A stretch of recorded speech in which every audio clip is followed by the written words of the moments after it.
मक़सद रुगो शादी हूंदो आहे छा? हाणे मां पंहिंजी हिन कमज़ोरीअ खे पंहिंजी ताक़त बणाईंदसि ऐं मां अॻिते पढ़ाई करे पंहिंजो फ्यूचर ठाहींदसि। मां मनोविज्ञान में डॉक्टरेट करे उनखे पंहिंजो करियर बणाईंदसि। मां माफ़ी कंदसि। त हिन में परेशानी छा आहे? तव्हां शादी खां पोइ बि पढ़ाई जारी नथी था सघो ऐं तव्हांजे हिन सुहिणे समय में मां तव्हांजो पूरो साथ ॾींदुसि। हा सरला जी, तव्हां सही था चओ। तव्हां सही ॿुधो कि मां तव्हांजो पूरो साथ ॾींदुसि। हाणे त छा कयो सरला जी? ठीकु आहे, मां तयारु आहियां।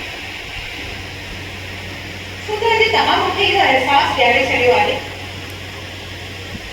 कि न रूप रंग या कारो रंग हिकु आविष्कार न आहे।